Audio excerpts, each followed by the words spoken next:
morning, everybody. Good morning. Well, thank you very much for this privilege to be here to present you the global report entitled Reshaping Cultural Policies, Advancing Creativity for Development.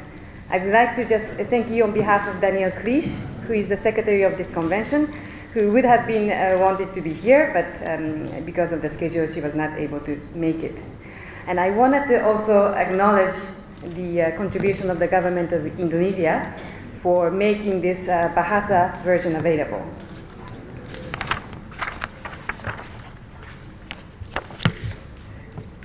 So just to give you, in a nutshell, what this is about, the adoption of the Convention for the Protection and the Promotion of the Cultural Diversity in 2005 was a milestone event in international cultural policy. As you can see, there has been some progress. We adopted the convention in 2005. It entered into force in 2007. Indonesia ratified the convention in 2012, and now it has been ratified by 146 parties. Through this agreement, what was historic about it was that the global community acknowledged the dual nature of cultural expressions, contemporary cultural expressions, having both economic and cultural values. And this convention provides the sovereign rights of states to adopt policies and measures that they deem necessary to protect and promote the diverse cultural expressions.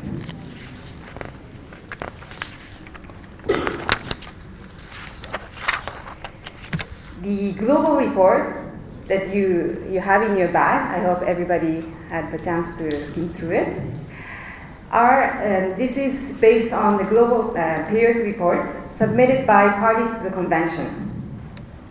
And this report was launched at the occasion of the last Intergovernmental Committee meeting of the 2005 Convention in Paris. And why do we produce this report? Well, this report is to monitor the impact of the convention at the global level. It supports the evidence-based policymaking. It helps to analyze trends, track progress, and identify common and emerging challenges that the international community together has to face. It facilitates information sharing and knowledge production. We need data and share the data to be able to move forward.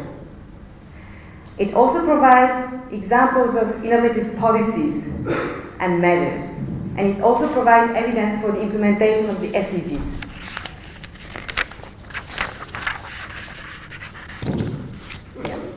So what is innovative about this global report is the monitoring framework that it has produced.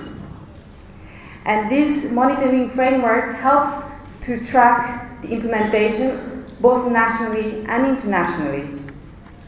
And as you can see, we have 4 overarching goals. The first one is to support sustainable systems of governance for culture. Goal 2 is to achieve a balanced flow of cultural goods and services and increase the mobility of artists and cultural professionals. Goal 3 is to help to integrate culture in sustainable development. And goal 4 is to promote human rights and fundamental freedoms, because without ensuring fundamental freedoms and artistic freedom included, we won't be able to celebrate and promote the diverse cultural expressions. And each of these 4 goals have several monitoring areas. Yeah, if you can click. And one of which is the public service media.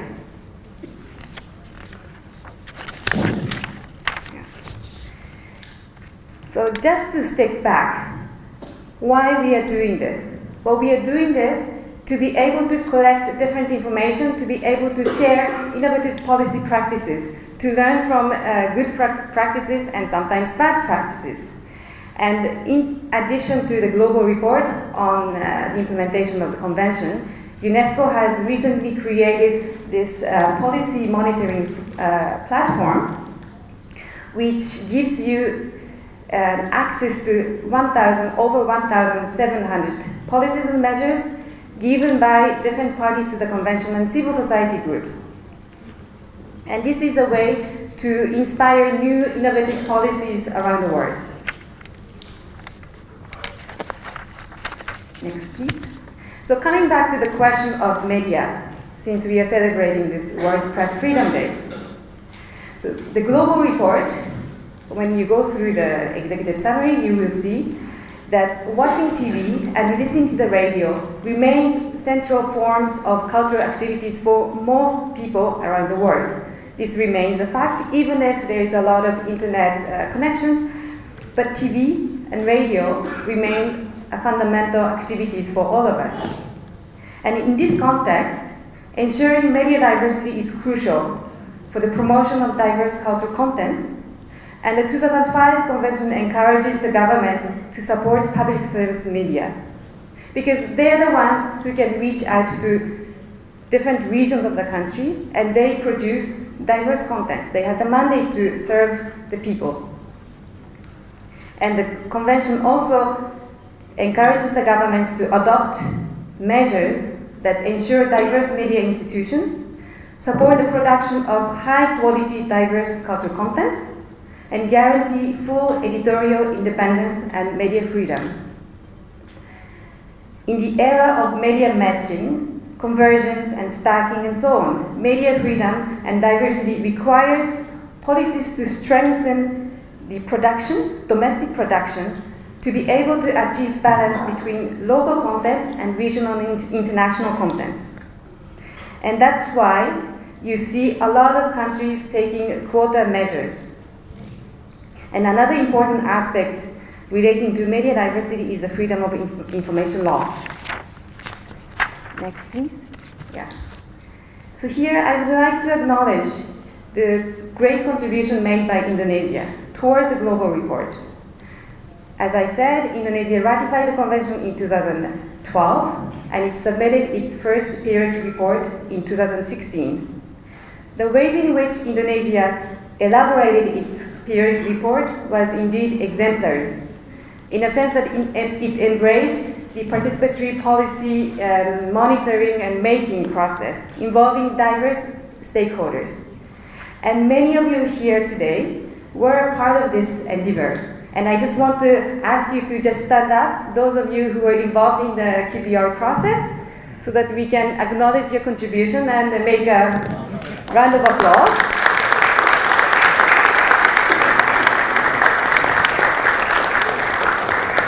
So it was spearheaded by Dr. Imar and Professor Mann and those of you that you saw. And thank you very much. We understand that it was sometimes painful, but I believe that we were able to understand the importance of participation and participatory process. This was not a bureaucratic process. It was really to engage in dialogue and bring in different stakeholders that may not speak to each other otherwise. And this capacity building on participatory policy monitoring and the production of the global report was the project funded by the government of Sweden, and I'd like to pay tribute to the donor. Thank you very much. So, just to give you some glimpse of what the period report of Indonesia was about, Indonesia reported on measures about establishing the BECAF. I'm sure all of you know about it. And it also reported on the management of national films and broadcasting industries. Here I just want to give you some facts. The Indonesia reported that the latest evaluation on films, Indonesia increased national film production from 33 in 2005 to 129 in 2015. It increased imported films also from 201 in 2005 and to 292 in 2015. It also increased number of cinema from 140 in 2005 and 210 in 2015. It increased number of screens from 50 in 2005 and 1,073 in 2015. So you see the increase in appetite and also access to culture.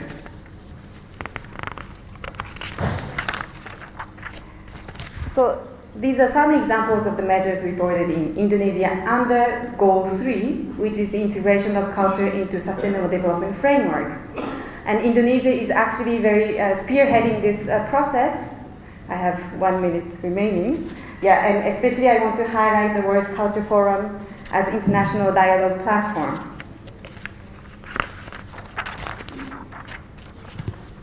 Yeah. So the creative and culture industries, including audiovisual sector, are one of the fastest growing sector, and media plays an important role as a vehicle of cultural expressions. Policies and measures taken by the government to support the public service media and freedom of expression directly affect the future fate of the diverse cultural expressions in society.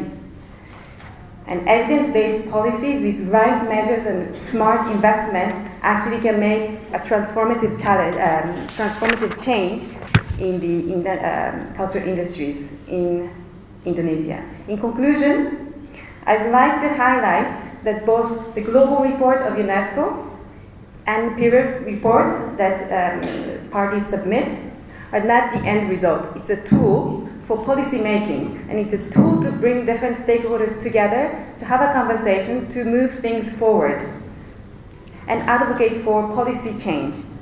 And various initiatives that Indonesia has been taking since many years ago is actually inspiring the rest of the countries, especially rest of the world, especially in the Asia-Pacific regions. They are looking at Indonesia for innovative practices. They are looking at Indonesia for expertise.